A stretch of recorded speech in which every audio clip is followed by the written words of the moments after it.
I've changed. It's a new dawn, guys. It's a new dawn. 2023, it's a new dawn. Mike, Oz, Ricardo, you're looking at the new half up. You're looking at a new HH, because I feel that it's time for me to be real. Like I've been way too nice. So I'm just giving you a warning beforehand that if I'm a bit too real, I'm giving a warning that this is so. Mike is 2023. So basically, I've got two names right now. So you can either call me Sebastian. You can either call me Double H or 2023. That's my so either call me 2023 or Double H, because guys, I'm going to be real. So just a warning from henceforth. We're going to be very aggressive on the football hut, and we're going to be saying things that may even harm some people, because things are getting very intense indeed. Guys, cut the check. I've got my Perrier water, cut the check. Perrier water, cut the check. And shout out to my sister, I've got banana bread. I've got banana bread, quality stuff, man. Amazing stuff, man. So I'm eating healthy and so forth. Hopefully you guys have a meal. If you're having a meal, please tell me what your meal is. What your meal is. So guys, transfers. Is a transfer window. Is a January transfer window. We're going to talk to see what's happening, what's popping off, what's in, what's out, what is rolling through, man. So I've got a crew here with me. So we're going to talk Felix. We're going to talk Marcus Thuram. We're going to talk Mudryk. And I'm even hearing now Bombers, Trashers, Barcelona are going for Ruben Neves. And before we do that, there's a player that we need to discuss. And I want to see whether we should have a real discussion about this said player. Who knows? Maybe we'll talk about Enzo. Maybe we'll talk about Todd Bowley. Maybe we'll talk about Joe Biden. Shout out to Trump. Shout out to Bill Clinton. Shout out to Fort Rushmore. Mount Rushmore. Shout out to Mount Rushmore. Okay, I got it because I was thinking of Fort Lauderdale, man. So I got it mixed up and so forth. So shout out to Mount Rushmore. Shout out to American Because Pie, one man. is in I think Mount Rushmore is in North Dakota or South Dakota, and Fort Lauderdale's in Florida. So you really got that messed up. No, okay, no, I was close. I was close. I was close. I was pretty close. I was not too far about everything. Shout out to Pamela Anderson. Shout out to Lisa Ann and all those people out there, man. So, so guys. Come on, guys. Okay, come on. Look, I'll just look. No, come on. Just kids are watching, and they're like, I think the legal age is 18. Okay, guys. So here's the thing. How's everyone doing? Is everyone doing good? Mid. Mid? Why are you streets? What are you doing, man? Streets. What's up, guys? Streets. Everyone say what's up in the streets. Streets. How you doing, Mike? How you doing, man? How you doing, Mike? How is life? Cest la vie. I am Muchos gracias. Vivo en Nigeria. Soy de Nigeria. I am looking to move out of this country. Yep. Why? Where are you moving? Wait, back to the States or no. Join me in Hawaii. You're in London. Well, you're in London, West London. Okay, so Mike, you don't actually know where I am. You don't actually know where I am. Because you said you were going to the Fulham game, so you are in West London. Well, but Mike, there's a thing called a plane, and I travel a lot. So sometimes I'm in London, I'm in Nigeria. I'm in Geneva. You've I'm had that same background now for Mexico. about 8 months, so I think you're in West London. It's okay. I'm looking to move to Portugal. Mike, sometimes I'm even in Peru. Those Peruvian girls are pretty hot, baby. Hi, papi. So, Mike, talk to me. So, you want to move? Why do you want to move? Why do you want to move? Just taxes. Ooh. Taxes are getting crazy, to be honest. So I might go to Portugal. Oh wow. But do you have like a work placement there? So the Yeah, job yeah. again, you didn't tell me what job you do because if it's illegal, it is what it is. As long as you're hustling the hell, it is what it is. So if you go to Portugal, you can still do your work in Yeah, Portugal. I can. Yep.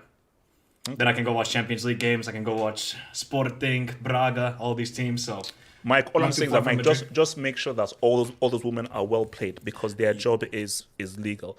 Oz, how's life going with you, Oz? All good, man. No, yeah, I'm just chilling. Oh man. I'm just waiting for school to start up again. I've just been Wait, enjoying hold up. life. You're not graduated yet. The hell? Just buy your diploma. Just off the shots, tell the headmaster, look, man, how much you want? 200, 300? Come on. HH, I'm only 20. Relax. You're 20. Yeah. Oh wow. I thought you were older, man. Jeez. Bro, hurry up, man. Come on, what the hell? You can't be in school in your whole life. Look, it is what it is. I messed up in school and everything. It is what it is. Yes, I missed my graduation. It is what it is. I had to go next year. So it is what it is. Fine. I didn't graduate with my year. I know what it is. I missed it. Oh, I missed the registration. It is what it is. Ricardo, wait, quickly, Ricardo, why does your room look like one of those rooms that you go in so ... Oh, this is my studio. This is where that good stuff goes down. Oh, okay, yeah. Because I'm about to say, like, I've seen that room in films, and stuff happens in those kinds of rooms and everything, So, we need to fix the heating in those rooms actually. But so, guys, first things first. First things first. So before we get into the transfers, man, again, shout out to the streets. Marcus Rashford. Some people call him Marcus Ballon d'Or Rashford. I call him an MBE merchant. Speaking of which, Prince Harry, I can't wait for your book. Spare comes out on Tuesday. I can't wait for your book. Expose that royal family. Expose those people, man. Did you hear that? Apparently, his brother smacked him on a table, man. Blood is amazing. Put that to one side. Do we need a Rashford discussion or a conversation? Has Rashford now proven himself to be, oh, whoa, let's take him seriously? Or is it Everton tax, EPL tax? Wow, you scored a free kick against a bunch of sheep in Wales. Yes, there are more sheep than people in Wales. It is what it is. I'm not insulting the guys. It's what it is. Trust me, God. They created sheep in Wales. He's been scoring goals. He's been looking good. So give him that credit. But it's Twitter. People love to exaggerate. People love to be reactionary. Has he scored in the UCL semi? Has he scored in the UCL final? What great, amazing thing has Rashford done? Until he does something truly exceptional rather than stat padding against fruit sellers, I ain't going to respect him. So I'll be like, cool, he's looking good. And maybe under Ten Hag he can pop off. But let's just relax, guys, because it's almost as if he scores a goal. Yo, man, Rashford, man, he's different, man. Man, this guy's shooting guys down. I say, whoa. Let's pump the brakes and let's just see him truly prove himself. Oz, should we be giving Marcus Ballon d'Or Rashford his praise, or is he still an MBE merchant? Look, you always have to give praise to a player that's informed. Form is temporary, class is permanent. And that is true. But right now he's in the form of his life right now. I don't think he's Form of his life against Everton. Are Everton in the relegation zone? I'm talking about a stretch of games, HH, not one Stretch game. of games. I think was that 3 games. That's a nice stretch. I thought a stretch was 10, but continue. He's actually been our best player behind maybe like Bruno Fernandes or something. So he's been better than Casemiro. I'm talking about like goal scoring wise, like putting the ball in the back of the net because he's our top goal scorer right now. The second highest is like 3 goals. So he's on fire. The problem I had with Rashford is that he was never consistent. Now that he's bringing that consistency, does he bring it on? Is it going to be permanent? Is it going to be like he's going to score a goal a game? See, Oz. Okay, so Oz, maybe you weren't listening when I presented the show, but Oz, I said that things are going to change, and Oz, I said that my new name is 2023. Oz, No one gives a damn about this. Oh, but he's in form and everything, about his role. Oz, is he scoring the winner against Man City? Yes or no? He already Answer had the it. damn question. The heck? He's already had a score as a City winner. No. Is he going to score the winning goal? Is he going to ball against Man City in a huge, massive game next weekend? Yes or no? You're acting like Rashford's not a big game player. Rashford is a big game player. Okay, so if he's a big game player, why didn't he score the free kick against France? He did dunk on Mbappe. That's not fair. You do know he only okay. Oh, you mean the guy that drops it? Ricardo, don't even get me started. Ricardo, don't even You get me saw started. Rashford that game. France don't go through. I'm just saying. No, but Oz, my thing though is you are being reactionary. He's done well. He's on form, but this is what United fans always do. You're so emotional and reactionary. What did I say? Rashford, this guy's back, he's doing reactionary? everything. And then when it comes down to those real stretch of games, he disappears and be like, oh, I don't know. He's not proven himself yet. I just the said proof is he's in the in form. pudding. I just said he's in form. He's scoring goals. Against who? Who? Does Who's that he matter? scored against? Name me. Who's he scored against? Who? How many goals does Chelsea have, by the way? What?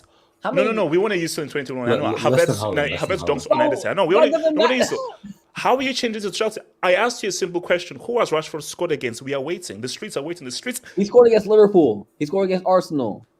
These are big games. What do you mean? Mike, take the mic, man. Mike, take the mic from this dude. Wait, what do you want me to say? Is about Rashford the real deal? Does he deserve all the praise? Or are people just being reactionary and emotional because they've got nothing better to do in their He has lives? scored in 5 straight games since the So? World Cup.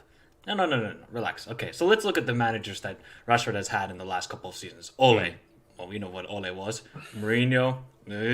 So now he has a quality manager. It hurts me to say it as a Liverpool fan. Erik ten Hag is a quality manager. He's good. And look what he has done with Ajax players. David Neres got him better.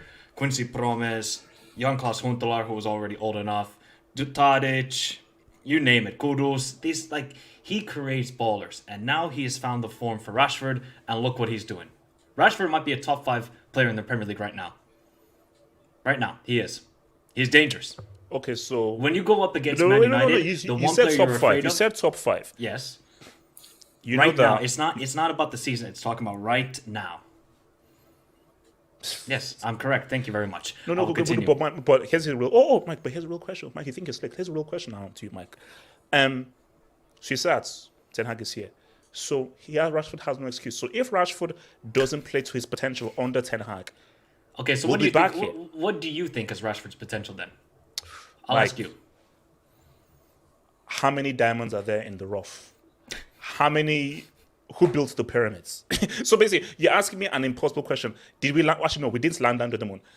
Is there life on Jupiter? Okay, do you think Rashford can get to Mbappe's level? Hell no! The heck? Okay, can he get to Vinicius Junior's level? No! No? No! Okay. Wait, no, Mike. Rashford, he can do his thing. Do you know who Vinny is? No, I know who Vinny is. Do you know who the? No, and also, Mike, that's his name why is the that's- Prodigy. No, that's Mike, why, his name is the Prodigy. No. That's why I asked you if he can get to those heck? caliber of players. Yes, those guys are clear of Rashford at the moment. But can he get to that level? Who knows? Who knows? No. MTF, man. Nah. MTF. I cannot believe someone of your caliber, someone that I respect, a football connoisseur, would say that Rashford can be to the level of the Prodigy. Brian, did you see what the Prodigy did in the World Cup? I understand. Did I you understand. I am just simply asking you a question because MTF, Rashford you has. shouldn't even ask that question. MTF as the guy who is that football guy. So you is shouldn't even ask the question. Rashford then at Dwight McNeil's level? No, of course not. He is way above that. So that's Okay. why I'm simply asking the question. Vinny and Mbappe, they're on one level. Rashford can get at the level below. How about that? Okay, that's fair enough. That's up. fair enough. That's What's where I the think he difference is. between Mbappe and Rashford's game? Wow, Oz, Nah, don't. Oz. Oz, stop No. it. I'm actually being Oz. serious. No, What Oz, can no. Mbappe do that Okay, Rashford Oz. can't? Let me respect Oz. You are addressing a World Cup winner and a World Cup top goal scorer. Oz, you will speak with some respect, and you will use a proper diction when addressing the Prodigy. You are speaking. I will repeat. You are talking to a teenage World Cup winner. You're talking to a 3-piece World Cup final achiever, and you're talking to a guy who was a top goal scorer at a World Cup. Oz, you're going to speak with respect to the Prodigy. Don't you dare put that domestic merchant to the level of a potential next GOAT. Don't you dare do All that. I asked was, what's the difference between those two? And us, I'm not dignifying that trash with a response. Ricardo, Yeah. Rashford, It was like the way he's playing. is he the real deal? Does he deserve praise? Does he deserve the love? Does he deserve his flowers? Or should we wait? Are people just being emotional and reactional because they've not nothing better to do in their lives? I always found Rashford to be a confidence player. Like when things are going good for him, like he plays great. When things aren't, he starts feeding children. So he changed the headlines. Okay. So for Rashford, I kind of just take him for what he is. Like, how am I supposed to take you serious when half the time you're like on the bench? Like to me, I mean, to me, it makes no sense. He has been playing well. Like I'll give him credit. He has been showing up, and they actually like Michael said, they play under a serious manager, a high quality one. And I think one that can elevate his level. I don't know about Mbappe levels or anywhere near that. I think there's a significant gap. I never said that. No, Oz, I just said what the no, difference Oz, you're really between embarrassing. Oz, they're saying I should drop the brick on you, man. So relax. I mean, Rashford, he's a solid player, but I don't think he's the type of player that's going to really be world class or amongst that conversation of world class. He can be really good. World class, that's never happening. Never. Yeah. So, I mean, I think if it wasn't for PR relations, he would have got shipped out of United a long time ago. But, he's a charitable man, so there's a lot of benefit to that. But, yeah, he's solid. Like, he's all right. I'll give him like a 7 out of 10 on a good day. We're being realistic here. Realistic. Shout out to your boy Mega, who says Rashford's general play is still awful. Purple patch merchants. Oz, these are facts. He's a purple patch player, 100%. O'Malley, crazy what having a real coach and a DM does for a team. If Casemiro goes down, it gets sticky. No, Casemiro. Listen, look.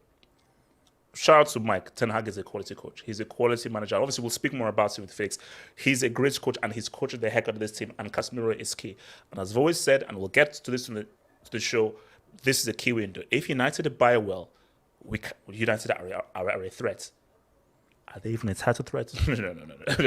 No.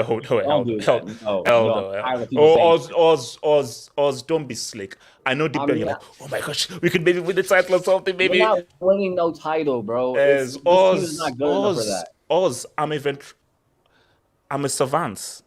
I can see through people's, Talents FC. I need a promotion. Make me a mod. Hell no. Talents FC, you're a troll. I don't make trolls mods. You're a troll. No, it's not happening. Finn, I'm not reading that out. No, I'm not reading that. He's probably trying to bait me. Joshua, Chelsea wants Kolo Muani. Is that a good signing? No, it's not. We need much better. Who are you gonna get then, HH? Please tell me. Mike, just hold your horses. So let's get to our first transfer, man. So I think you're sleeping on Kolo Muani, by the way. I think you're really sleeping on this guy. No, Mike. I'm fully in bed, like 2-3 pillows, water bed. I'm fully asleep on that guy. Shout out to him, quality player. But Mike, higher level of quality. Felix, here's the thing. United and Arsenal are doing battle. Free Felix. This man needs to be freed. Let me reiterate what I said on the last show. Which club in their right mind is paying 30 mil? Sorry, 18 mil for a 6-month loan? That's stupid. Unless Atletico Madrid are serious, they need to renegotiate and come to a compromise. Now, shout out to George Mendes. So in case you don't know, he's apparently left Cristiano. And Mendes is actually the guy that's going to be negotiating this deal. Guys, I'll be real with you, man. If United gets Felix, that's a huge dub. That's a huge dub. So, because when I put out the video, people said that Arsenal actually need Felix more than United. But I was like, wait a minute. If Felix goes to Arsenal, does he start for Arsenal? I don't think so. Because Odegaard starts. Saka starts, Martinelli starts ahead of him. If he goes to United, who is there that is irreplaceable? It ain't Anthony. I don't care how much it costs. It ain't Rashford. It ain't Martial. Okay, Bruno, you probably need him in that number 10 position, but he can play at either one of the flanks. So I think that United probably need him a lot more. But here's my thing, guys. I'm a baller. I respect ballers. Please Please free this man, because as football fans, we need to see Felix at his very best. Because people say he's overrated, he's not that good. I know he's good. I know a baller when I see him. So, Mike, talk to me, man. Do you think this Felix deal is going to go through?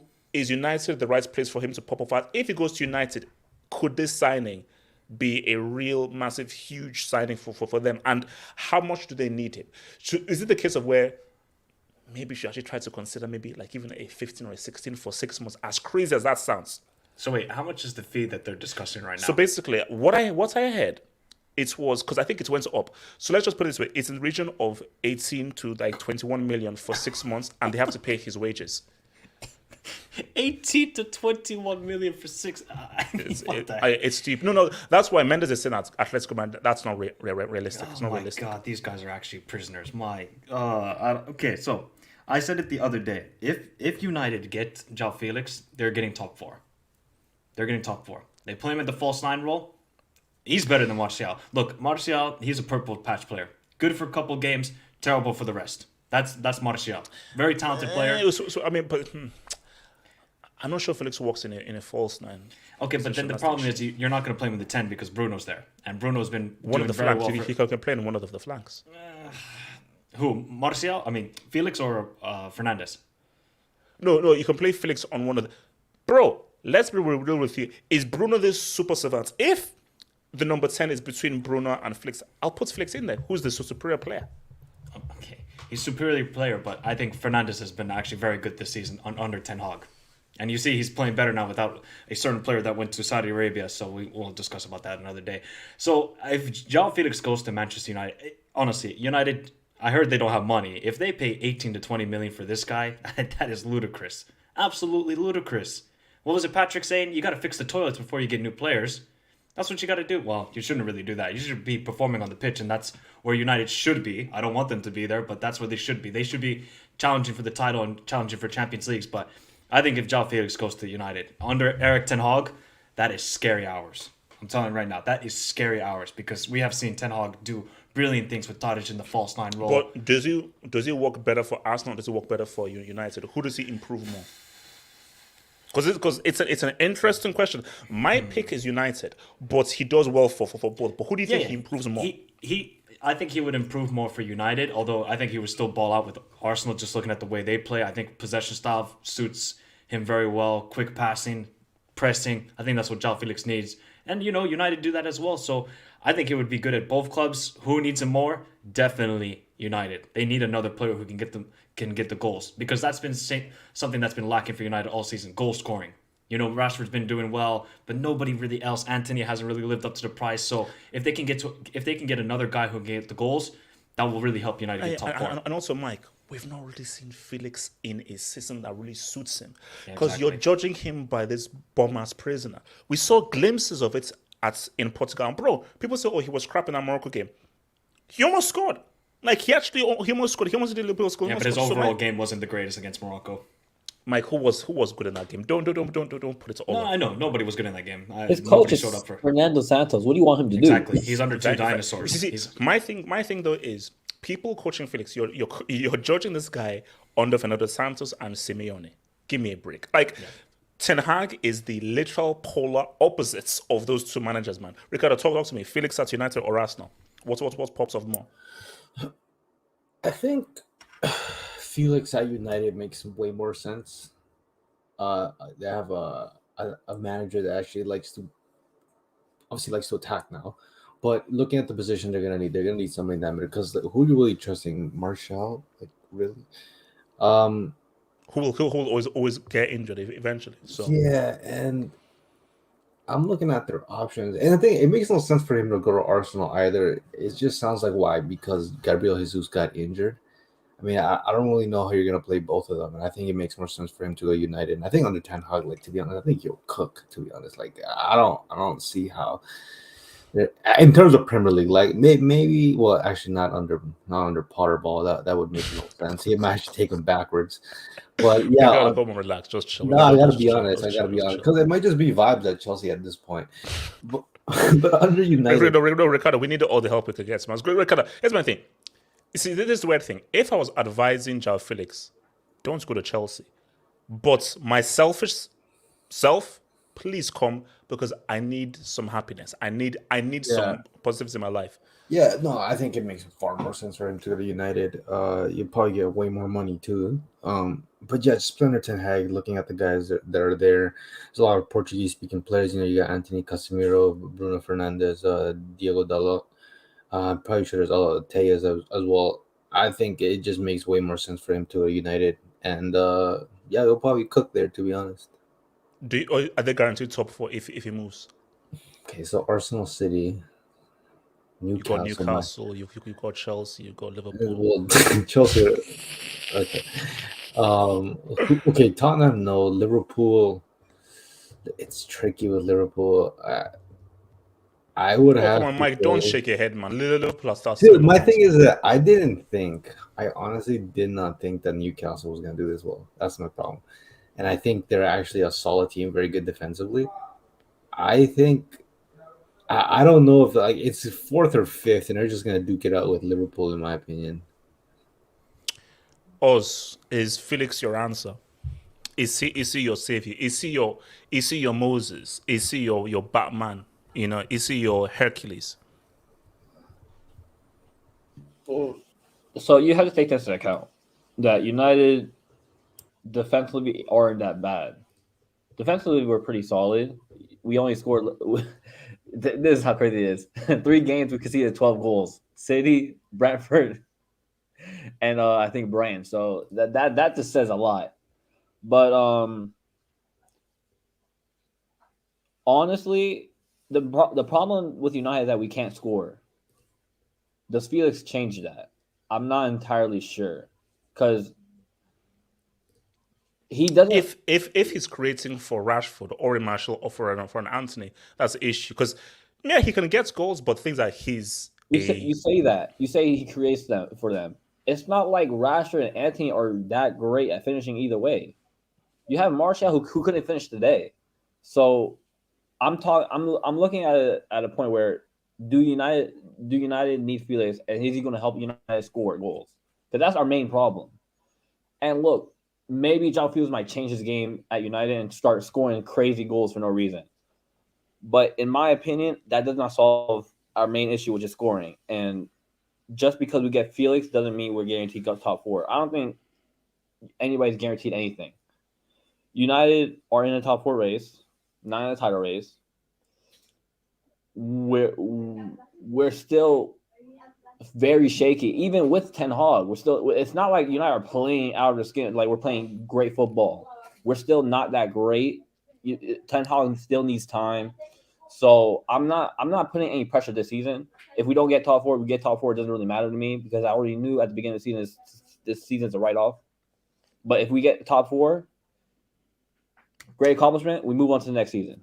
So I hope Felix is the game changer, but I'm not entirely sure if he is because he doesn't score goals at the end of the day. So we'll see what happens. So real quick before I take the drops, Mike, would you take Felix at Liverpool? 100%. Is that even a question? Of course.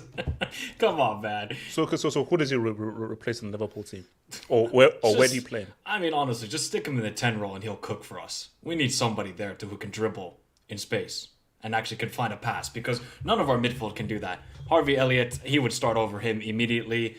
I mean, then you have Thiago and Fabinho behind him, or if we get a midfielder, but I would take Joao Felix in a heartbeat at Liverpool. But I know FSG, they're not going to pay that price. For a loan? No.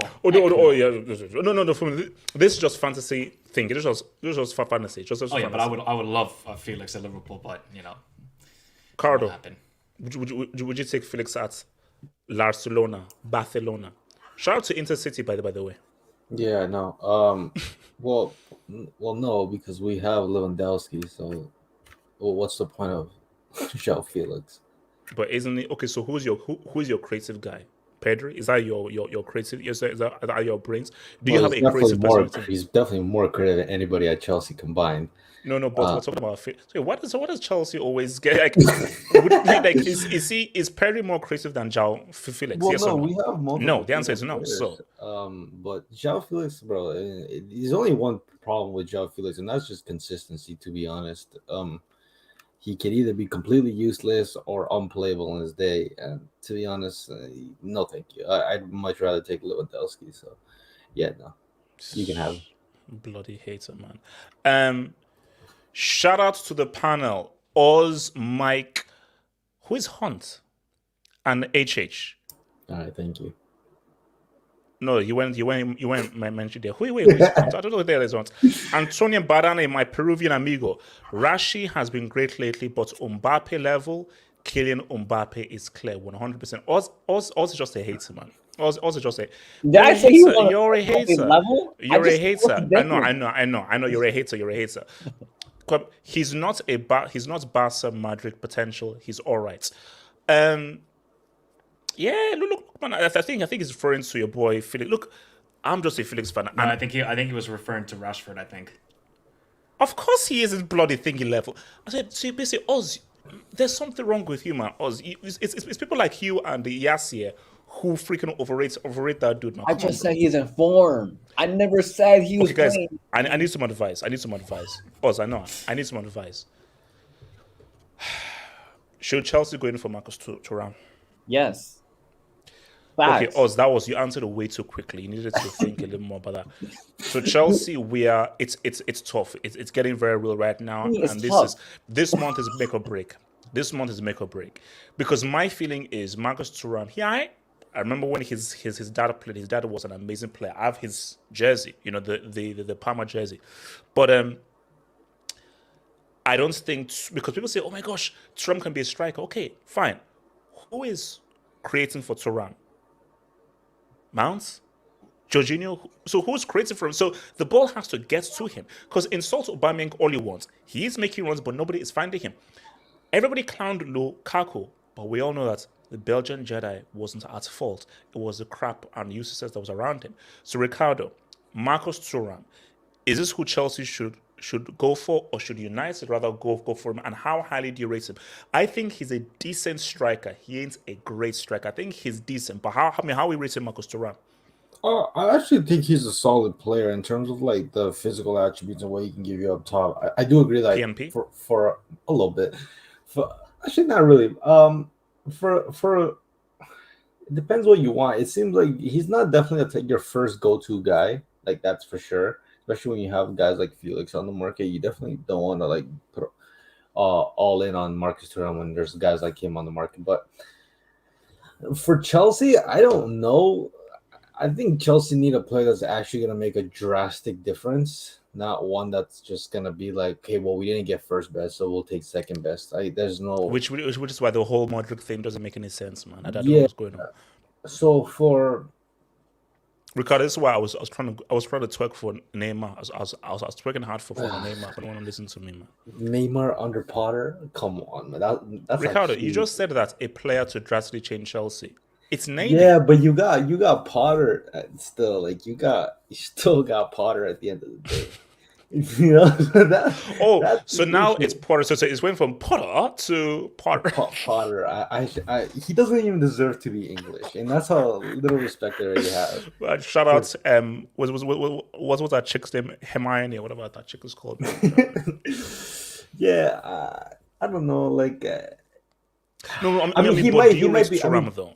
I personally, what I've seen on him, obviously I don't want much in Gladbach other than the times that they curb stomp Bayern Munich from time to time. I actually like him on the French team. I think he's actually very good on the French team. But I mean, if we're talking about like mid-table team, then I guess it's fitting for Chelsea. But I think there's better options out there, in my opinion. God, I heard that, man. I heard that when we're not a mid-table team. We're just going. You're quite literally mid-table right now. No. We are in mid-table. We are not a mid-table team. So that's our position currently. But we are a trophy club. We're not a mid-table club. So I just want to get it right, man. Osman, Marcus Thuram, because you were going for him. You were going for Marcus Thuram. Is this a guy to change Chelsea's issues, or are you with me in sense of, okay, we bring Marcus Thuram? How much is that going to change? Because nobody can help so supply him. And it's not the guy who generates goals for himself, but Rafael Leao can. Look, I would have been fine if he went to United because I think he scores goals. I think if he goes to Chelsea, he can't. He changes the game. Wait, hold up. So you take Thuram over Martial? Absolutely in a heartbeat. What? Wow. So okay, wait, hold on. So I thought you were a member of Martial FC. What? I swear you were a card-bearing member of Martial FC. Wow, I the stopped rating disrespect. this guy 2 seasons ago. Look at you. Lack of loyalty, man. Disloyal SOB. No, but he's 10 times better than what Chelsea have. Let's keep it a fact. Who? You have Thuram. Aubameyang? Yes. Us. Who is going to give the ball to Thuram? Who? Look, The ball has to get to, like, no, us. Here's the thing. If Lukaku had service, he's dropping 30 G's in his sleep. 30 G's in his sleep. If he had service. so my thing is that he didn't have any service. So my thing is that if Thuram comes, who's going to offer him service? Marcus Thuram is not just a goal scorer. He links the play up. He's a very good number 9. He's a very good all-around number 9. And that's what Chelsea haven't had in a long time. Aubameyang's not an all-around good number 9. Dude's just a poacher. Lukaku's just a poacher. You guys have been getting just straight poachers. You need someone that's very fluid in the attack. So someone that holds up the ball well, someone that's able to spread the ball out just in case your midfield's not doing it. Thuram is that kind of player. He's not a straight goal scorer. He doesn't score that many goals in the Bundesliga, but he's a very good number 9 that links up the play for the attack. And Chelsea don't have that. Simple as. You're hoping Havertz becomes that player, and let's be honest, Havertz was never number 9. He was always a second striker. So Thuram changes your team completely. Like, if you do not wait. No, you're being crazy. No, he can improve them, but you saying completely, that's common, bro. He improves it 100%. Like, he's better than Havertz. He's better than Aubameyang. But you're saying that he comes in and he just drastically relax. I liken his game to Leandro Trossard. That's what I think Thuram kind of plays like. He links up the play. Mike, I know that was the first thing that popped in my head. But like Trossard is a very good when it comes to link up the play. Graham Potter. And you think Thuram is as skillful as Trossard? I don't think. No, I think technically Trossard is way better. Are you on a weed or something? Like, are you using? Trossard technically is much better. But what I'm saying, when he changes up the attack completely, Chelsea needs somebody that holds up the ball. You guys all you do is just hope, inshallah crosses. That's it. That's all you do now. So hope changing the way that your attack functions. That's how Chelsea's going to get into the top 4, if that's still even possible. Let's be honest. But yeah, this is a sign you need more than Enzo Fernandez. That's for damn sure. Mike, talk to me. So, Artis, if you're there, I've sent you the link. Artis, I have sent you the link in your DM. If you're there, Artis, I've sent you the link. Mike, Marcus Thuram, give us that load and that analysis on Marcus Thuram, or as I call him, Baby Lillian. I really like Marcus Thuram. Now you say, who will create for him? Do you know who's creating for him at Borussia Mönchengladbach? Stindl, what's the guy's name? Kramer and Hoffmann. Mike, these are the guys who are Mike, you want me to be real? Those guys, Stindl, Hoffmann, and so forth, they are much more creative than the garbage that Chelsea have. Come on, HH. Come on. Yes. Come on, yes. HH. Stop. Shout out to Stindl. I will take Stindl, Hoffmann right now over Mount, Jojo Jr. and Pulisic 100%. Mike, I'm sorry. Do you even he has better support at Gladbach. But those players you listed have a Champions League though, HH. They have a Champions League. Right? Mike has a mic, man. Mike has a mic. So Mike has a mic. He's going to be, I believe he's going to be a free agent this summer. So yes, he won't, this summer, he will only cost... And also, I heard Real Madrid are even interested as well. Real are interested. Okay, interesting. So he'll probably cost 10 to 15 million. If I'm Chelsea, I would go for him. And I think he would immediately start because, well, we saw what Aubameyang is. He's just a statue. He's finished. Collecting 160,000 a week, which is ludicrous to me. So you could get Marcus Thuram and Nkunku, who are the 2 top goal scorers of the Bundesliga. Now, you can say Bundesliga tax, and we've seen the Bundesliga history with Chelsea. Not that great when it comes to Timo Werner and Kai Havertz. I personally like Marcus Thuram, very physical striker, good on the ball. So I think this is kind of what Chelsea need. You've got these tap-in merchants like Werner, Lukaku. Get a physical guy who has a good touch, unlike Lukaku. You can rate Lukaku all you want. You can call him the best number 10 in the world. The guy has a horrible touch. He has a horrible touch. So I think if Chelsea do get Marcus Thuram, helps you, but it's not going to get you top Wait, 4. hold on, Mike. Lukaku. So what about? Did you say Lukaku? I said Lukaku. Okay. So that link play he was having with said Lautaro Martinez, that was one his first season. touch. For one season. All it takes is one season. The fact that he can do it and so forth. So basically you're calling him a one-season wonder, Lukaku. I'm calling Lukaku misunderstood. Okay. I agree with you that he is misunderstood a little bit, but he is still not the greatest at the moment. So is it going to help Chelsea get top 4? Of course not. You need You need 2 midfielders. That's what you need. You desperately Mike, we need to need a get minimum Enzo. of 4 players this Oh window. yeah, easily. If you want to get anywhere near the top 4, you need to get 4 players. And this also, January Mike, transfer window. we need Mount to be...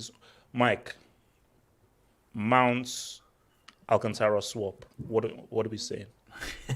Mount Thiago Alcantara swap. You could take that to the trash, bro, because I am never doing that.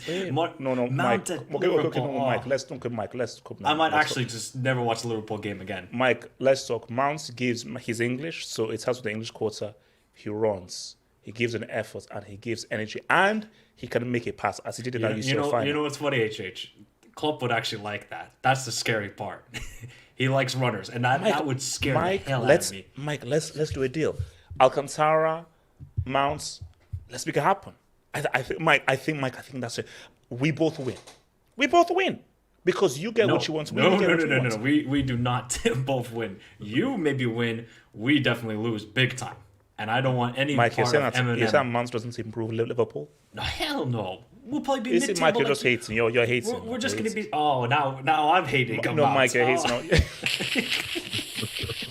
No, but honestly, if you do get Marcus Thuram, good player, but you should give 120 Mike, we million need for 4 Enzo. players. Mike, Mike, you know what? I need a creator, I need a midfielder, I need a rejay replacement, and I need a striker, and maybe another inside forward. Give me 4 players, Mike, we're cooking. By the way, Give me 4 players. Did you hear Enzo Fernandez didn't show up to the Benfica game today? Yeah, I thought he was dropped, wasn't he? They dropped him. they dropped also, him. should I believe a Twitter account called Chelsea Express? No. Sounds like Madrid zone. All right, RDS. Thoughts on Marcus Thuram Can I just ask a and quick his links with United? Can I just a question? I'm just out of concern, but like, have you seen Eric recently? Is Eric because I am genuinely concerned for his whereabouts, his well-being. Oh no, I have spoken to him, and he just says that because last thing he said was that like he couldn't make the show because he had an early start the next day. So Okay. I think he's just doing some stuff. But I think Okay. things No, it's are always fine. happening Yeah, with him. yeah. It's just like ever since essentially I've not seen him since certain baptism happened, and it's just so I'm just making sure that he's okay. So that's No, Eric, he's good, man. That's good. That's good. It's as long as he appears at the end of the season and congratulates Arsenal Football Club. And all which that ones stuff. happened? Which obviously was not going to happen. So yeah. So got Marcus T, man. Marcus T. Marcus T, yeah. Shapeshifter Studios. It's Hey, not really so you're RDS tonight, aren't you? No. Wow. So no. Jeez, damn, we're so lucky. Well, to be a best of RDS. Well, the key is that it's still a January transfer window, bro. Like when a January transfer window closes, that's when you. Real Madrid have shut off their borders like Texas with No. So. There's still it's still a kind of like negotiating terms and fees and stuff like that. You know, kind of like how Todd B did when he Marcus Thuram. Anyway, I must confess, like I'm not going to say that I've really watched Marcus Thuram like a lot, and so Mike's analysis. He did well in that final though. Walker final. He did. He did. That's what I'm saying. So that's really, if I'm honest, that's really all I have to go from because I've not really like watched him. So, but he did in that final. So I can give you an opinion on whether he'll be a benefit to Manchester United or Chelsea. And I think the answer is both to both of them. I already told you that United are broke, so there's no even he's gone. I think Mike said he'll be about 10-50 million because his contract expires in the season. He can't afford 15 mil. HH, I've already explained. You know what? RDS. I know we just went to RDS. You're saying big Man United cannot afford 15 mil. That's a lie. You saying can afford 30 mil. I'm saying that when you put a card into an account and it says like overdrawn, okay, we've been there. Students have been there, and it's like. I can't get money out. That's where Manchester United are, unfortunately. So basically, if United had money, and you could only get one player, I think if Manchester United had money, Thuram or Felix, they would have signed Gakpo. I don't get the impression that he's. I could be wrong, but he doesn't seem like a Ten Hag type of player. I could be wrong, but I don't know whether he's sort of player that would necessarily fit in Ten Hag's kind of system anyway. Regardless, it doesn't seem like United and even Ten Hag seem to be even interested in Thuram, unfortunately. But considering that you guys obviously have got the mind to spend, like, I think that, like Mike said, it'd be a fantastic signing for Chelsea. £10-15, to replace Aubameyang, who I don't know, what he's doing. He's giving up. No. Maybe Aubameyang he's going into early retirement. How much did you actually pay Barca Aubameyang again? Just remind, was it? Ricardo, do you know how much it was for Aubameyang? I don't remember, but it was a complimentary fee. It was. But Ricardo, we still have the receipts, and it's a 6-month money back guarantee. Oh no, you got scammed. You got scammed. This is how. How do we get scammed when I still have the receipts? And the receipt says 2-year money back guarantee. You know what's funny? When we signed Aubameyang back in January, the only purpose we signed them was for him to help us get to Champions League, which he did get us. Thank you, Aubameyang. Now, I don't know. You've given us a bozo. Well, we thought he could do what he did for us, but that's clearly not happening. But yeah, keep him, man. Keep him. He loves London. 15 mil. That's and look, for me, as I said again, I have racial bias. You wanted to sign Aubameyang. You did want to sign him, HH. You twerked so hard for him. You kind of did. There's got a few receipts that I have of you. Okay, basically, but here's the thing. Yeah, the guy that was doing what he did for us, bro, did he drop a 2 against Real Madrid in the Bernabeu? Anybody would want to sign him. But now that it's here, I'm like, okay, what? So obviously something happened in transit between him from Barcelona to Chelsea, because that guy at Barcelona was a damn good finisher. Do you remember he what was happened? not that great. His house got what was it? Oh yeah, so his house got robbed. His house got robbed. I'll say this though. I'll say one last thing. If I'm Chelsea, I'd go for Kolo Muani over Thuram. That's just me. I think Kolo Muani is a quality player.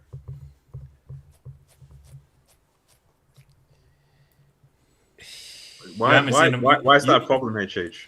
You haven't seen him off HH, but this guy is a quality striker. I really do rate Kolo Muani highly. I know he missed that last chance against Emi Martinez. I'm going to say it was a better save. I'm blaming him for that. Look, but Mike, I'm looking for Mike, we're talking about Chelsea Football Club.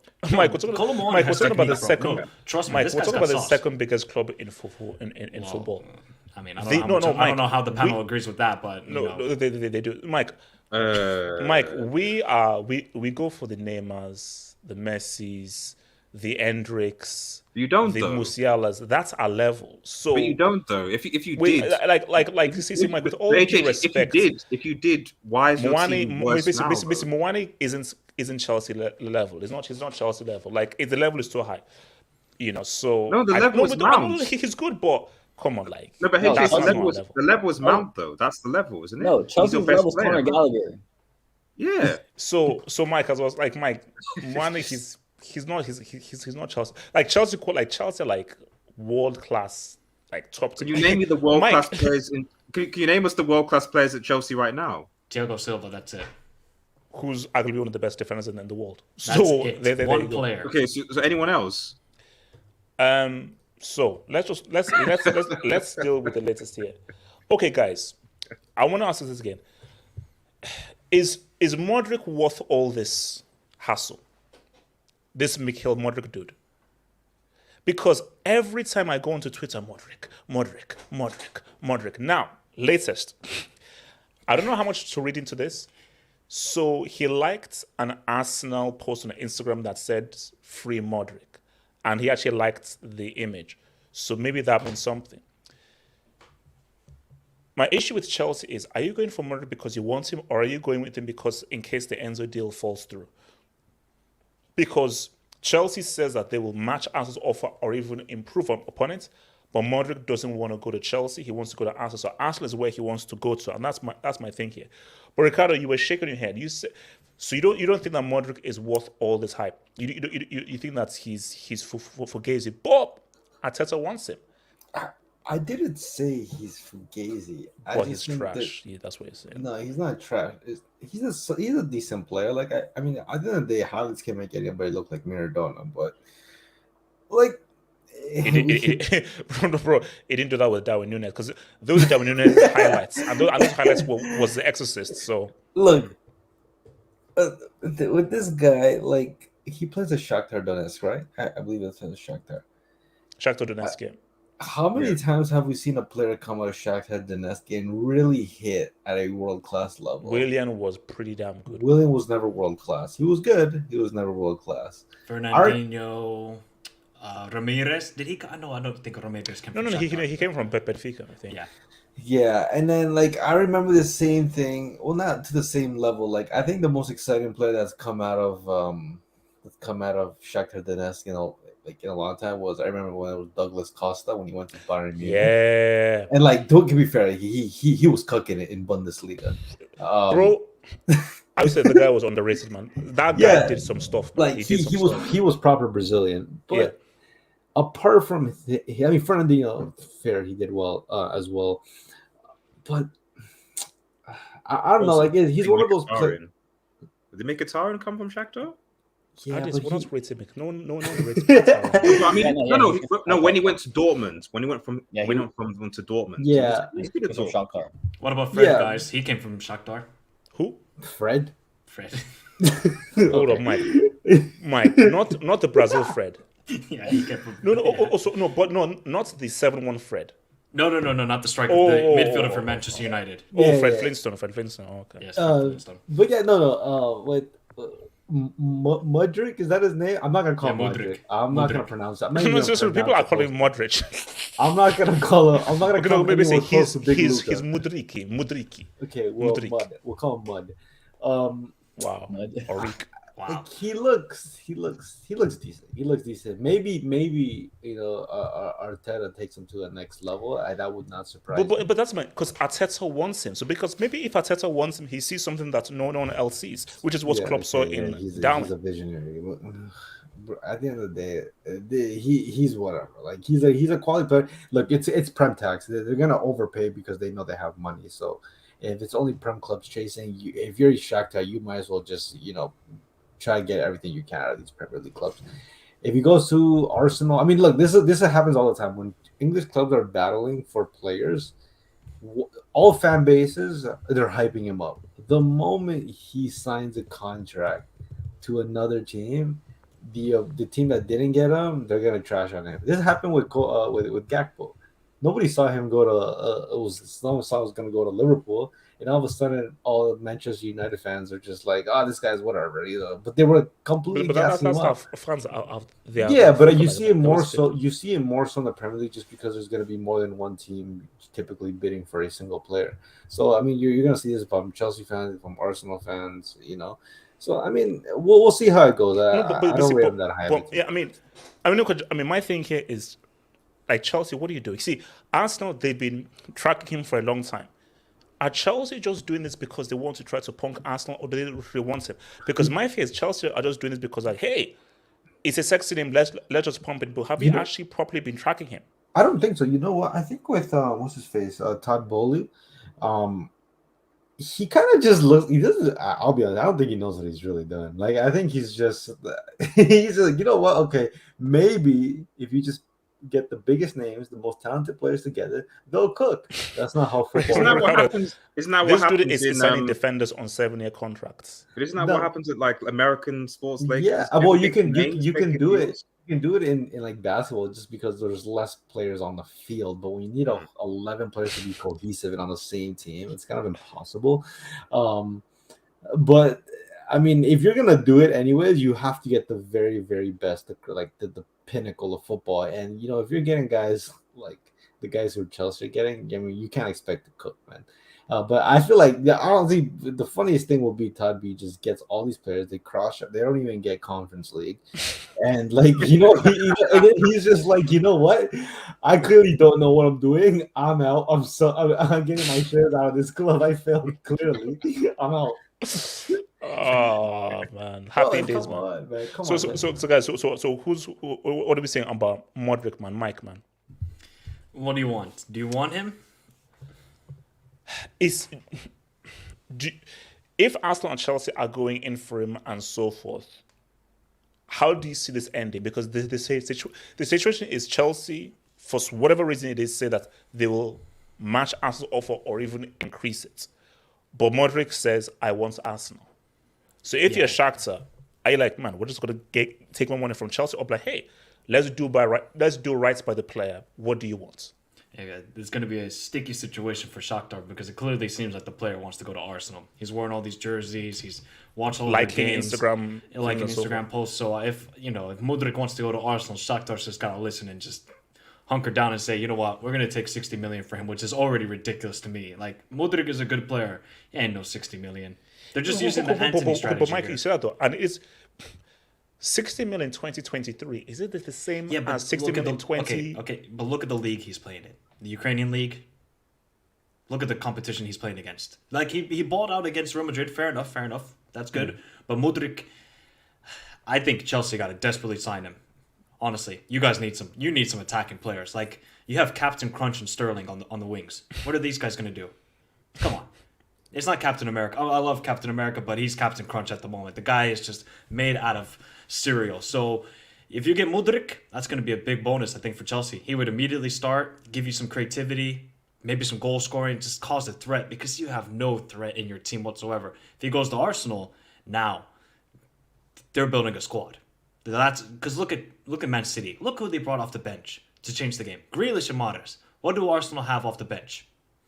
Not really anybody. So if you can bring in Mudryk off the bench, that's going to cause trouble to defenses all over the Premier League. So I don't know how this saga is going to end. This is like, Todd Bowley is just, he's so American. It's so funny. And honestly. No, see, Mike, that is what worries me. The way he's operating is like, you're almost playing into the stereotype. He basically is. Yeah, Italian, and he did Italian this, American. Has he got that history? I have no clue. But he did this, I think, similar in baseball, where he paid the most money ever in a contract to the Boston Red Sox and got the best player in the league. So, Todd Bowley ain't scared to spend the money. And you know what he did as well?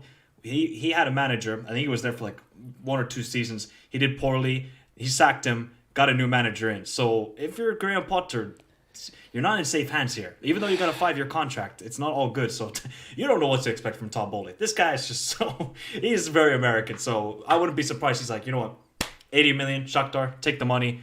Let's get the next guy. Enzo, 120 million. Then you go spend another 50 million on somebody else. Would not be shocked with Todd Bowley because that's the way he rolls in that Mike, we pray for the best. Let me hear his quick dubs. So he's obviously trying to bait me here. Paulo is a top 5 centre back. But what is that in? Okay, I'm not gonna say it, man. David De Gea is a clown. Shout out to Zotek TV. Well, look. De Gea he'll always have a mistake in him. It is what it is. But I still feel like he should have actually been taken to the World Cup personally. HH says he has talent idea. Also, HH. Okay, see, this is what I find so weird. I'll say it again. Maybe there's a wax in the S. Lukaku for Inter Milan balls out. Lukaku with Mount and Pulisic behind him is trash. Did he ball out Lukaku at the World is as good as a support around him. Did he ball out at the World Cup? Was he 20% fit when he came off the bench? No. Like, you can't just say, like, if he was 100% fit, Belgium win that game. He had an XG of 2.5 by himself in that game. It was Luke Shaw. That's what they previously was talking about. It's Luke Shaw. Paulo Shaw, Didi. Oh, okay, all right. I thought was trying to bait me, man. AJ again. What's it called? Obama bench Clat Young passes the HHI test also. That is the. I mean to say, like, with AFTV and how, I know we're going to talk about, with AFTV and how the reason why AFTV was popular was because Arsenal were crap. Yeah. If we go watch reviews, we laugh at people and stuff like that. But now it's not fun because Arsenal's successful. But the thing is, like with anything, a void needs to be filled. So right now, keep it start. Chelsea or was the complicated Chelsea show? No. I'm just saying that there's a void. But here's the only issue. Chelsea can okay. never fall to the depths that Arsenal are because Chelsea still speak fluent trophy. So the issue is that Chelsea are too good to fall to the levels of Oh yeah, Arsenal. no, Hence, but the problem, hence why they're known as Little Bro. yeah, but the They'll problem always is be that Little Bro. the problem is the little bro is winning, so it's not fun watching AFTV Have they anymore. won yet? RDS, have they won yet? No, No, no, they RDS. haven't. Let's see. Let's see what trophies they win come the end of the season. Because last I checked, they're still. It's a 38 game season. So Little Bro is doing well now, but has Little Yeah. Bro won anything yet? All I'm Because saying last is I that checked, the last time Little Bro won a major title was over a decade ago. all I'm saying is that for the maybe for your channel, maybe for Chelsea fans in general, much like AFT and Arsenal did, you embrace that banterism, you embrace that and make content based on that stuff. You know, it's that you know that so the pain of being mid-table becomes easy to accept. Wait, what's it called? Peru. Peru. Do you want Ruben Neves, Peru? Well, good news is I think we're giving Sergio Busquets a contract extension. What? So, Again? Wait, hold on. I Mm. thought Busquets was heading to the MLS. That's what I thought Isn't too. it do like 36 or 37? 35. Respect. I think, Wow. Yeah, I think it's 35. Respect his age. You see, things are worse. So Chelsea are not the only club where things Okay, are you bad. know what? Barca does as well, but HH, you need to respect your juniors, okay? Well, Busquets, I just don't get Barcelona. But Busquets is actually older than me, so I don't even know. Wait. that He's shit, not you know sorry. that. You know that's Sorry, cab. I don't know what you're on about. Busquets is You a might lot be older than me. to be honest. But with, Do you want? Is Ruben Neves a good deal? Would you nah, he want Ruben doesn't. Neves? He doesn't move me, to be honest. He just. I don't get it. Like, I am tired. I'm tired of Xavi.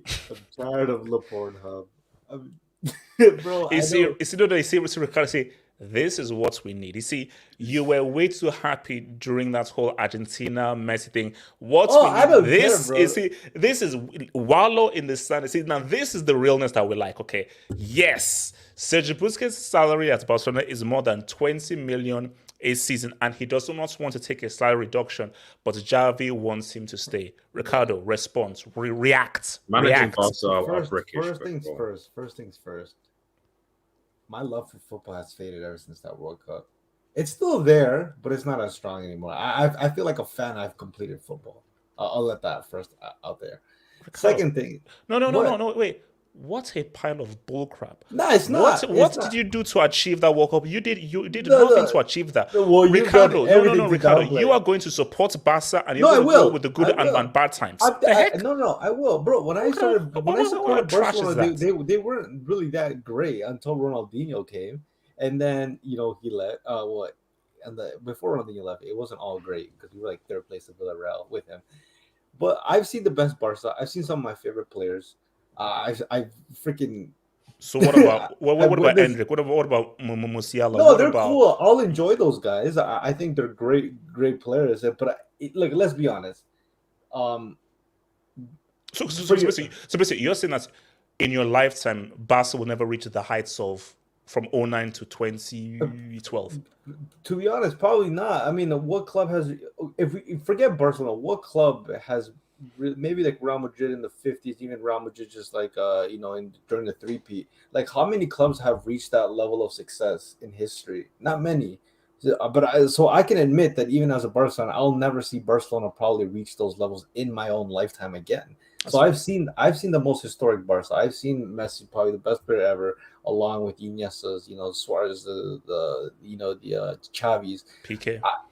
No, I've seen some of the greatest players in the. I just don't have an emotional attachment to these players, and you know that to be true. Like these are guys I grew up around, idolizing. So it's like there's no way I could watch someone like Mbappe or Haaland and be like, oh, I really love these guys. It's like they don't like they're good players. So you have no hope that Barca can because look what I said. Arguably, the most dominant side I've ever seen in my lifetime was that Barca side from 2009 to 2012. I've never seen a side control a game to the level that side is. And let's be real, they're arguably one of the best teams ever. International or club-wise, they're arguably one of the best teams ever. Sure. So it is unrealistic that Barca will have a team that is considered one of the best teams of all time, international club-wise. But don't you believe that it's still Barcelona? Oh no, for sure. And that there will be an Argentine that will come through. A Brazilian will come through. And Barca will always be that. Barca or Real Madrid will always be that pot. Because look, Barca are taking the hits right now. Same as Chelsea. Chelsea are taking the hits. Look, bro, we had Hazard. I saw Aguero, one of the greatest players of his generation in Eden Hazard. No, but do you remember what I told you when when we first got sent to the Europa League last year? I told you that we are suffering an all-time low because we have had an all-time high. And this is where we still are. I've said this. This is on record. We will never reach that level again, at least in my lifetime. Because stuff like that, it just don't, like, all the stars aligned. We had a quality manager in Pep Guardiola aligned with a golden generation, and you mixed with that Spanish golden generation, and then you throw Messi into that mix, bro. That's like, things can't be that perfect. Lightning doesn't strike twice in that particular scenario. Do I think that particular generation has left some sort of precedent or some sort of standard for the club? Yes, I do think so. Do I think it's an unrealistic standard to set at a club? I think it is, because Barcelona before that generation isn't the Barcelona that we perceive it as today. Barcelona wasn't always that club, and I started supporting Barcelona when they weren't that club. What year was that? Was that the Dino era? Like right before Ronaldinho. Ronaldinho just popularized it, made it cool again because after the Johan Cruyff and all that good stuff. And obviously, yeah, Romario and Rivaldo, but Ronaldinho made it cool again. But you won that Champions League, and then obviously the Messi and the Spanish golden generation that pushed the club to an elite level. I think the players we have now, the Pedri is very good. Dembele, hit or miss. No, bro. After that World Cup final, man, for sure. I'm never using that nickname. I've disowned it, man. I've disowned that clown. If I'm being honest, looking at the financial situation, I don't know when we'll recover. Thank God that La Liga is going to have a new president, I think next year or something, because I think the presidential elections are coming up for the La Liga, and Tevez is definitely not going to be president again, that's for sure. But if I look at this Barcelona team, bro, like Ruben Neves, like, come on, bro. Like, everybody in this chat knows, on the streets in this pound, no, that's not Barcelona level. If we're going to keep it a stack. Oh, no. Beggars can't be choosers. But like you said, there is a level of standard you have to have for your club. And I'm looking at the club right now. The only player that I generally, when I watch this club, that I generally really enjoy watching is Pedri, because I've lost faith in Ansu Fati. Like, that guy cannot. I don't know. It might be a mental block for him. I don't know what it is. It's mental. It's mental. Yeah, and then Lewandowski, obviously, cool. But he's only here for short term. He's not a long term solution.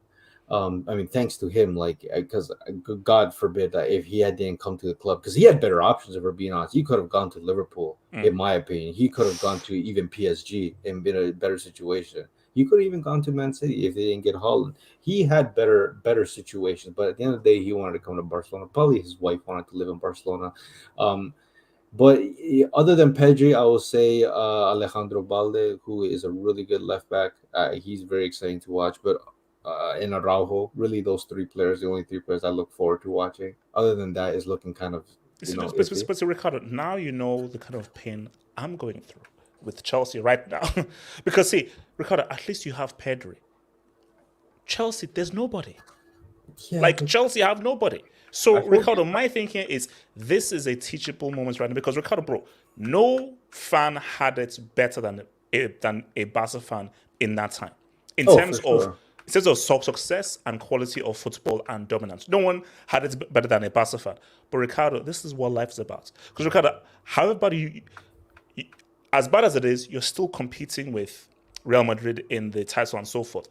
Chelsea are in free fall right now. Yeah, no, I completely get that. But it's not just where the standards are. Let's be honest. If Lewandowski wasn't at this club, we would not be anywhere close. We would not be first in La Liga by goal difference, whatever. The whole reason we're in first by goal difference is because Lewandowski has scored so many goals. Yeah. But it's also the Xavi thing. I've said it from the start that I was not too convinced with Xavi. This is the thing too. If you're a coach like Barcelona, you always have to have a top quality manager at the club. Like I'm tired of this whole Catalan roots or whatever. Like now Busquets is gonna probably go get his coaching license because he says he wants to coach. After Xavi gets sacked, are you gonna get Busquets? No. To me, that's like Piqué is going to be in the running. no, Man. well, Piqué's gonna be in the running. Piqué is gonna be our club president. I hope he makes better decisions. But to me, it's like, okay, look, you couldn't get Pep. It's fine. He's still trying to win the UCL after a gazillion years. But then Luis Enrique, he's there. If I'm Barca, like I would want him to get him back. If not, bro, there's so many other quality managers out there, but you always want to try, Xavi. Like there's so much Disney Plus scenarios that they're trying to create. Ricardo, sorry to cut you off. Would you take Marcelo Gallardo? Yes, in my opinion, yes. No, but that's actually who they wanted during the whole Xavi. Yeah, because he didn't leave on time for River. Now he's gone. But now he's gone, and now we got Xavi Ball. Which Xavi, I think he just has a certain threshold because I just don't think he has experience. I don't think like he needs to go to clubs, suffer, and learn, and just play. Like he's just not at the quality. Now. Basically, the thing with Xavi, maybe it's the Arteta situation, isn't it? So this is because this is his second full season, isn't it? This is he's gonna be there for about my thing is why this isn't Arteta is Arteta works with Pep. Yeah. So you're working closely with arguably one of the best managers of his generation, and you knew firsthand, right close, what it means to see a successful. Are you saying you don't rate the Qatari League?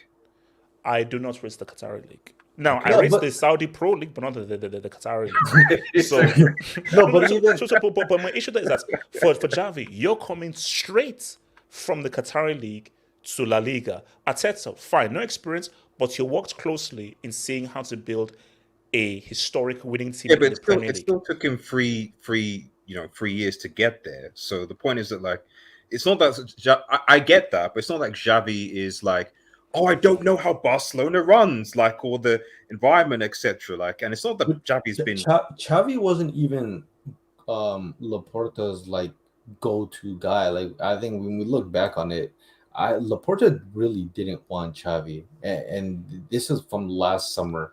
So it was a vibes hire to make the because fans happy. Not because he had no option because Coleman was performing so bad that he had no choice but to sack Coleman, and then the obvious replacement at the time was going to be Xavi. But I remember that same summer where Coleman got sacked. Laporta didn't want Xavi. He really didn't want Xavi. And fast forward, someone needs to get sacked. Someone needs to replace the position, and then it all aligned for Xavi. But it's because this jersey has just reminded me. So I don't know, come to market than us. Ever since, because I started watching Barca back in the 90s, late 90s. So my first image of Barca, Rivaldo, Kluivert. But it was really Rivaldo's team. Then it went from Rivaldo's team to Dino. Actually, no, I may have even caught a bit of Romario. I caught a little bit of Romario, then it was Rivaldo. Then it went from Rivaldo to Dino. Then it went from Dino to, of course, Messi, then Messi to Neymar.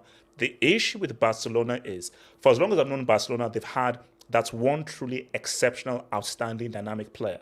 Right now, as you said, Pedri is the best player. And Pedri, as good as he is, he's not that dynamic, world-class, superstar, extraordinary player. Barcelona's core right now, they're incredibly young. Like one thing, when you look at what Real Madrid's doing, they're mixing really well the veteran players with the young players, and they're getting those young Brazilians already. They're doing it well. Barcelona, they're like, you know what? Let's just try to get rid of all the old heads, which Busquets is one example that they don't want to get rid of. And then it's just a team full of young players. Like you can't really do that, especially at a club in the stature of Barcelona. You can't do that. But like it's like what I said. Like with this Barcelona team, like I'll always be loyal to the badge. Cool. I'll enjoy the players that come to the club. But there is no way in hell football especially after Messi winning the World Cup and seeing all of my favorite like legends and guys go on and retire, especially Cristiano Ronaldo. Like there's no way you can tell me I'm gonna be emotionally tied to these. Like I can't. It feels weird. Like HH, you know what it is. Like the guys you grew up watching, like those are the guys you idolize and you like actually had an emotional connection to. But these young guys, it's like they're good. Don't get me wrong. I'm not taking anything, but Oh no. See, my thing is because I want to bring in Mike here. My thing is football always goes through. Hence why I said like the whole GOAT discussion is stupid because you can't compare guys. You will never break my emotional attachments to R9. And my thing is that you have to have been there, seeing him play live, living. So YouTube and so forth doesn't do it just of you are living in the moments of this freak of nation known as Arnold. So there's nothing any player will ever do that. No, because this guy was different. And players in the late 90s and 2000s, they were different. They had personality and character because football of that time and of that culture was different. It's like, what's it called? I put up my video after Vialli, unfortunately, like passed away. Vialli is of that particular I know what ilk HH means. I know what HH means. of times when because back in the, and I'm sure like artists, you will know, because artists was sort of that same generation. Yeah. 90s, 2000s, I could give you 10 players, 10 quality players, because there was much more individuality and expression. There was much more personality. Yeah. We've now moved into systems. You can maybe have 3-4 personalities, but they're not the kind of characters and personalities. You don't get a Genola in today's era. Yeah, you don't get a Cantona. You don't get a Faustino Asprilla. You don't get a Di Canio, Benito Carbone. You don't get an Okocha in today's time. But age, it has to. I think, well, at least from me, in my perspective, like I think it has to do with an age thing. It's like, to me, as a 27-year-old, like I would find it really weird, like being emotionally tied to a 19 or 20-year-old Pedri. But it's just guys who I grew up watching. No, see, you can't, because again, because the guys I grew up with, see, that's the weird thing. Because the guys, it's a fair point. I see what Carlos trying to say. It's almost like you're young. Of course, for me, because I like football, the guy I'm really excited about is Musiala. Because that's the only young player who I think, I really like what this guy's about. But no, like I understand that, but like you gotta admit, like in that there's a little bit of Epstein tax. Huh? Okay, Mike, can you grab the mic? Can you just grab the mic? Just grab the mic and just talk. Grab the mic and just talk. So Mike, I mean, look, Barcelona, a 19-year-old, that's crazy. Michael, football, MTF. Yeah. So look, you're looking at Barcelona, because we just sort of maybe just winded this beyond Ruben Neves, but because one thing that has struck me is this is the first time I've been watching Barcelona that they don't have that one truly outstanding player. As I said, Romario, Rivaldo, Ronaldinho, Messi, Neymar. Now, it was supposed to be Ansu Fati, but clearly it is him. So how do Barca move forward in terms of, do they just need to wait and attract that player? Should they, dare I say, yo, Neymar, come on back, baby. Come on back. This can now be your team as it should have been before you left. When it comes to Neves, I don't really understand the transfer from Barca's perspective, because in the summer they're going to try and go for Bernardo Silva. So, and then if you're going to give a contract to Busquets, the books are not really working. So Casey, you need to go get more grass then, because there needs to come some income then into the club. If I'm Barca, I look at the right back. Bellerin? Come on. Roberto? No. And didn't they want to give a new contract to Sergio Roberto as well? I like Koundé, but I think he's better at a center back than right back. That's just my opinion. So, yeah, look, I mean, Barca just don't have that sort of guy where you're like, wow, I can't wait to watch him every weekend. You know, Lewandowski's good, but he's just a goal scorer. They don't have that creativity anymore like they used to. You know, Alonso? they do... Huh? Alonso? Yeah, you can always say Marcos Alonso, of course. You can go forward, do his thing. I don't know. So, sorry, I don't really understand what strategy Barca are trying to do nowadays. I really don't. It feels like they've kind of gone through the banter era, sort of, with Ronald Koeman. You know, they're going to be in the top two because the La Liga is just weak and there's just no money. And also, Mike, and this is what I said years ago. I said that, do Barca have a plan post Messi?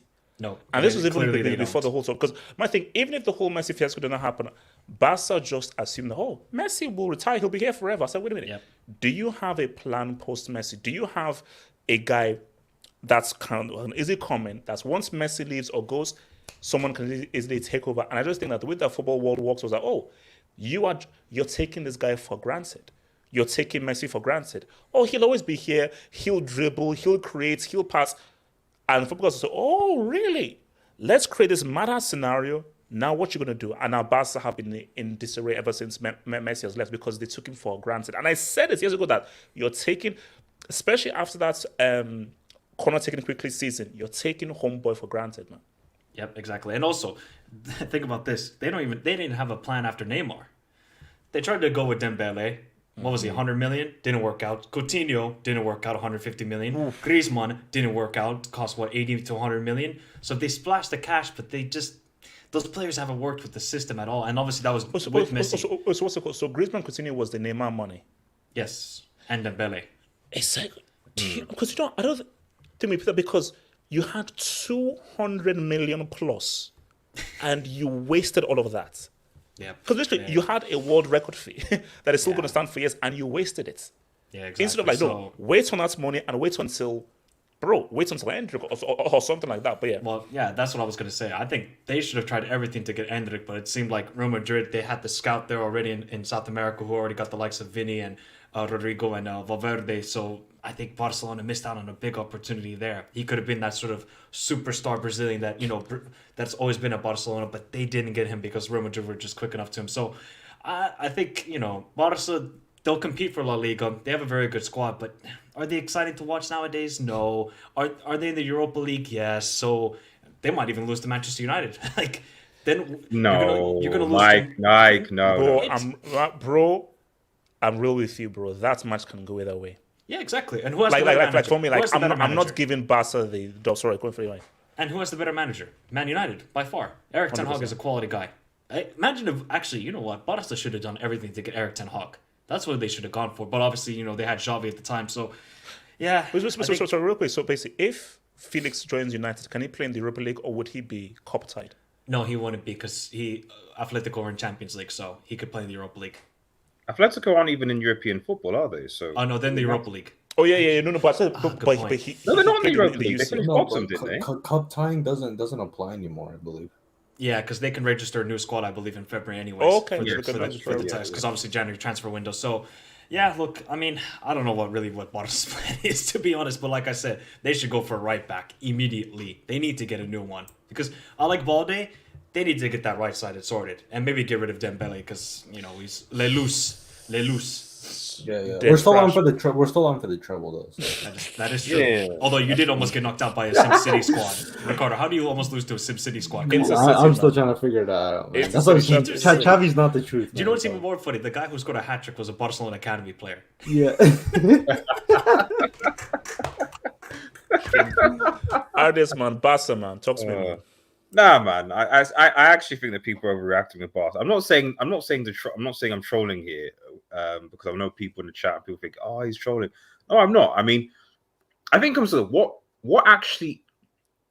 is the expectation for Barcelona Football Club this season and going forward?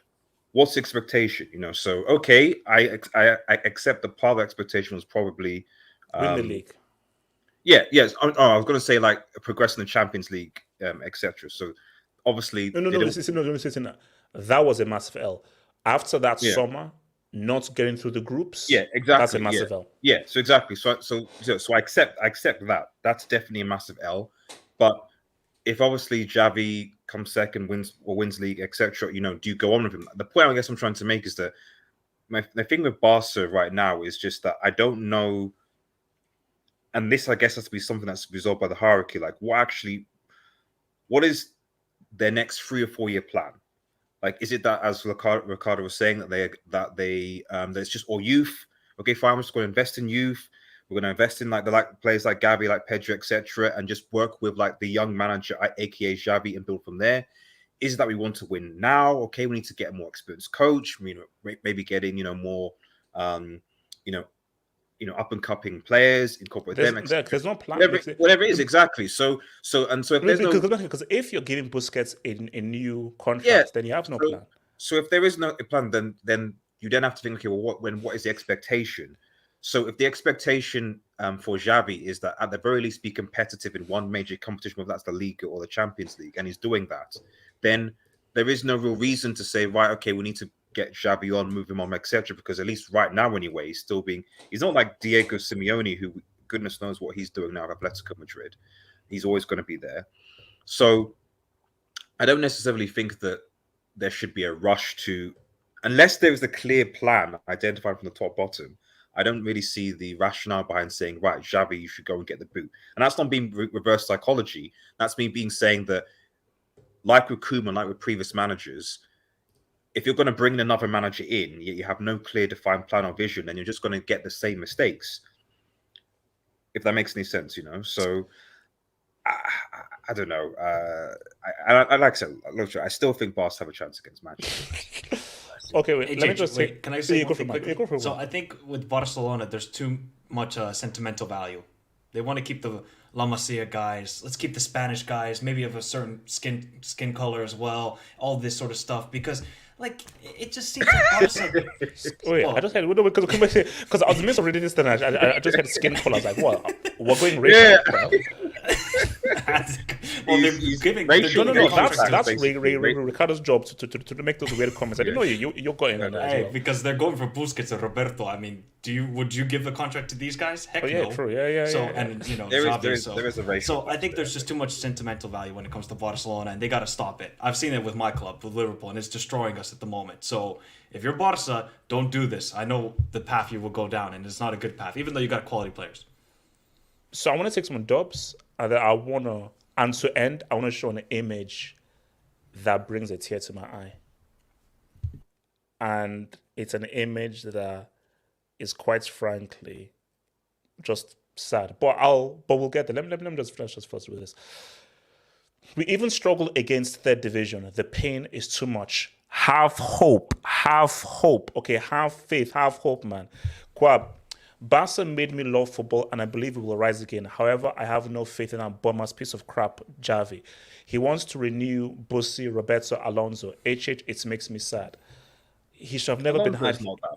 Look, he got a hired for vibes. He literally got hired for vibes. Like, Laporta hired him thinking that, oh my gosh, people will love me because Xavi's back. He's calling, again, with all due disrespect, the Qatari League? Come on, man. Come on. Elijah, the Sun. Todd is on track to spend 520 million on transfers in just 7 months at Chelsea with 5-player January spree. Elijah, the Sun. Are we really quoting the Sun? Come on, bro. Come on, bro. But we have spent a lot. Shout out to Todd B. Trust me, it's all part of the plan, as the Joker would say, man. Ricardo, hit me up. The loan window is open. Newcastle, PSG, Madrid, your choice. Also, guy, we got to take Man United serious. I'm nervous. Oh, wait a minute. He's a loan agent. Okay, so Ricardo, are you going out on loan or what?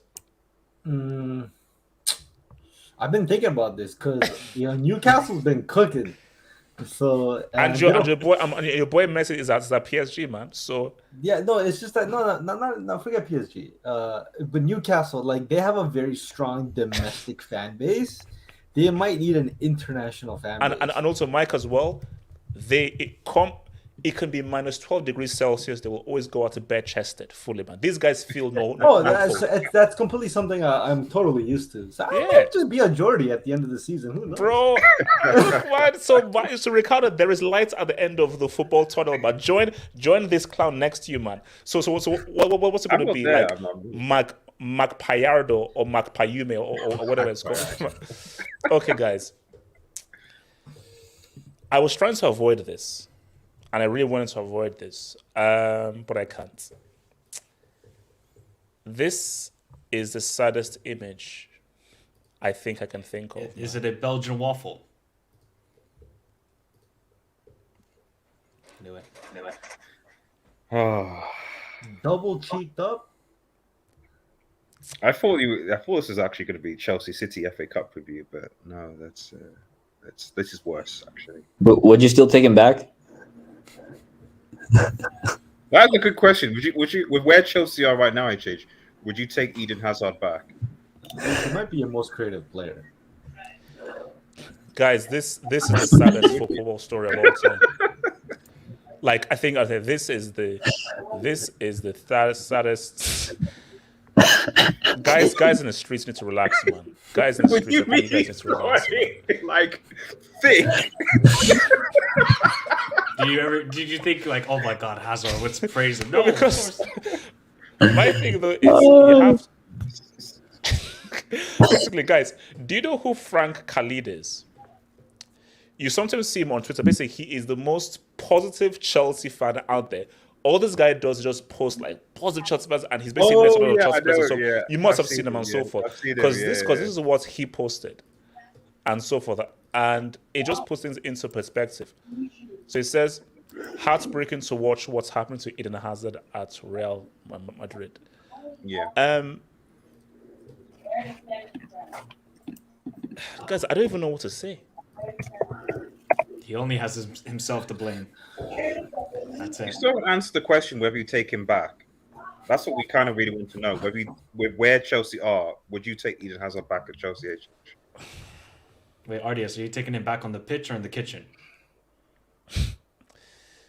Mike, that was a good. Like that's a low mean, blow, low blow, Yeah, low blow, but I mean, I mean, it's unfortunate. Mike, but... Mike, that was uncalled for, Mike. Yeah, but that was like uncalled for. HH, he has nobody to blame but himself. He did this. Yes, the injuries did cost him a little bit, but what's the number one thing every footballer should do? Take care of yourself. And if you don't do it, that happens.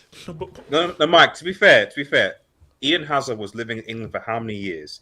English food is terrible. Oh no, I agree. I So agree. I lived in bad. England. It's terrible. So, like when you then You go want me to eat from like shepherd's pie? exactly, Beans like, and of course toast? it's gonna be Ah, thin. fish and Crazy, chips. bro. Oh, You know, of course it's going to be thin. So when he Wait. goes to Spain, he's like, Wait, shapeshifter and H. Do you guys actually put beans on toast? I don't. I But I've don't know seen what you're Bryson- on about. Are this is Newcastle? Like if you go I'm- to You? a breakfast spot, like in Great Old So English ask Game, RDS. Is that I live actually on all the around menu? the world. I live all around the world and so forth. So is that Do you- actually on do the you put- menu? Do you put beans on toast? People is like a student food. yeah, So it's like, bro, you just in Yeah. school, man. Okay, what's wrong Yeah, with not- beans on toast? Just have ramen, bro. That's like 50 cents. Like, why do you guys call it pants? Why do you guys call trousers pants, man? How about that? There. It's actually short for pantaloons, like- but okay. Ricardo, it's more like a local, like you go to like a newsagent in Tesco as a student. So that's it's where like a chopped food cheese. is. Okay. Yeah. Damn, Yeah, that's okay, crazy. Trevor says he does. That's, Yeah, that's, like- that's bro. There we go. That's prison food. No, Bro. no, it is, man. Look. I mean, that's the reason. Come on. there's only guys. one logical thing for Eden Hazard to do, and that's go to America just to complete it. Nah, he'll be obese by the time he's done. Exactly. I don't even want to imagine how big he's going to get that in America. oh no, okay, but can I just, is this the saddest story in football? It's sad. It's sad. Football. It's sad because I expected him to do very well at Madrid. I thought he would ball out in the La Liga. I thought La Liga was perfectly made for him. And the thing is, it's hard to like ball out, especially because look, when he first transferred there, the Madrid fans are not feeling him at all. They were low key cussing him. I'm just like, you just signed one of an incredible player, and you're going to curse him out like this. I'm just like. So I feel like that has something to do with it. I feel like he wasn't really accepted at Madrid, and on top of that, he just didn't care at that point. Once it's like he made it and just stopped. In his head, he already made it. Like this is the dream move. No, but because I think you know we're gonna have I think we're gonna discuss this a lot more in detail on Sunday because I wanted to do like a Hazard deep dive on Sunday. But you know what it is? We need another documentary, part 2. You know, like the rise and the decline, the fall. You know what I mean? You know what it It's is? a two-parter, you know. It's a case of talent, zero drive, zero desire, and to do what Messi does, what Cristiano does, talent is like 20%. 80% is hard work and application. Hazard just thought that my talents will just see me through, but when it now came to like, oh yeah, we know you have talent now. Get to work, apply. Hard work is like, no. So, because Hazard was always laissez-faire. Like guys said that in training, this guy did not train well. He was horrible at training. Come the game, he'll just go through. And this is just a case of, let's be real, Hazard has never, he likes football, but he doesn't take it seriously. Yeah. You see, someone like Messi, crazy talent, Messi really likes football and he takes it extremely seriously. So everything, no, he takes it extremely seriously. Hazard likes football just sort of as a fun thing, but he doesn't take it seriously. So now it comes down to Walker. It's like, no, F it, screw it. So yeah. I also think we got fooled by Chelsea because if you saw him at Chelsea, he only had like 2 good seasons. But be honest. But he was balling out there, bro. Every time he faced Liverpool, he cooked us. I would say, guys, I know fat, overweight clown him. Hazard at his best was a sensational player. Oh, yeah. Hazard at his basically Hazard at his best was him and Neymar with it. You could put Hazard and Messi in the same sentence when Hazard was at his best. So what was the period of time? What was the period of time where you say Hazard, like this peak? Just like what was the Ricardo? Like, you have any thoughts on this? Ricardo, you have any thoughts on Hazard's overweight thing? It's unfortunate, man. It's really unfortunate because this is a player that I really liked watching, and I thought he was going to cook La Liga when he came. I said it many times. I thought when he went to Real Madrid. Ricardo, I heard that. Why did he use the word cook? Oh, guys. Well, I mean, he quite literally did cook in Spain, but I thought when he was going to come to Spain, like him and Messi were going to duke it out as being who's better. Ardius, that's your answer. Ardius, there's your answer. Ardius, you want to know your answer? So one season. But no, Hazard, man, it's really unfortunate because you would think he would have a great career at Real Madrid or have at least at worst a semi-decent career. But yeah, man, this guy has not cooked at all. They cooked for him. That's true. No, but like he's lucky he lives in a body positivity era in this world because this motherfucker is fat as shit. Like that's unacceptable, man. Like this guy is fat. Ricardo. Wait. Isn't fat shaming like illegal? Like, isn't that like wrong now in 2023? Shouldn't you Isn't fat shaming like wrong? Yeah, no, it's definitely socially not acceptable. Like, it's messed up when Yaya Toure, a proper African man, is talking about the size of cheeks. Like, that's how you know this guy's fat. RDS and Mike, you shouldn't really be laughing at that. So that wasn't funny. I know, but that's a yellow clown. Can I quickly say? Okay, so guys, am I being crazy? Hazard at his best was in the same category as Messi at his best. That is crazy. He look. I can't remember because I saw those clips of you with saying he's not as good as KDB and various other things that you said. Was that he single-handedly won a league title with. He was single-handedly winning games. Come on, guys, come on. I'm talking about him at his best. Forget of him now. Zad at his best was that dude. What are you on about? Okay, so Mike, for one season. Mike. No, he was very good for many seasons. It was just the 18-19 season. He was ridiculous. I was just going to say that. You look at LeBron, for example. Guy's super talented, got everything. How much does he spend on his body and training and keeping fit? 1 million. And what is he now? 38 and still performing at a high level in the NBA? It's about who you are as a person on your application. It's all this. It's mentality. And I think it was Joe Cole who said it when he was on loan at Leo that, this guy, he don't train. When he gets to the game, he shows up. But, you can do that for the first until you're 30 because you're still, your body's not going to do anything bad. But once it got past 30, like, it just blowed up like that, unfortunately for him. And now you always just think to yourself, what if for Hazard? What if he never went to Real Madrid? What if he just stayed at Chelsea in this sort of scenarios? But yeah, it is sad, but I'll say it again. He has nobody to blame but himself. Nobody forced him to eat and this sort of stuff. Yeah. What do you think if he stayed at Chelsea, he would still be good? I don't know. That's interesting. I don't know. Yeah, I don't think so. No, because did something trigger him moving to Spain and Real Madrid? It's being Real Madrid and so forth. Or you just said at Chelsea, in the environment, what it is, the routine. Did that just massive culture change or that pressure of going to Spain? Something must have happened. Or do you think it was the case that when he reached Real Madrid, just the mentality stopped because he's like, you know what, I've done it. I've reached the biggest club in the world. What else do I need to prove? I can just eat and just chill out, and that's what he did. Which is wild, man. Yeah. Guys, look, man. Let me not cry, man. Let me not cry, man. Let me just cry in private. Hey, Chase, did you hear about Ronaldo's suspension? Cristiano Ronaldo? Yeah, he actually can't debut. He He's can't not playing against debut. Al Shabab. Why? He's on a 2-game suspension for slapping that phone. Like the FA. You're kidding me. I swear to God. He actually can't play. Oh man. He's gonna miss El Cashico apparently. So Al Shabab is. I don't think you're gonna get that post.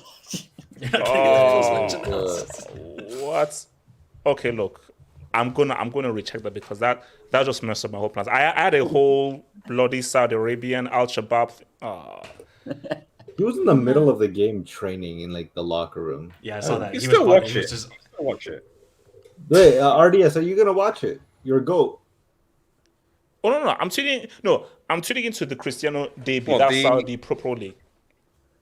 And so and hasn't been there. Guys, it's been swell, guys. come Peace on, out to you guys. I'll see you guys on Saturday for the hangout. Peace out, stay true. Chelsea, Todd Bowley, help me out, baby. One love, one love, one love, one love, one love.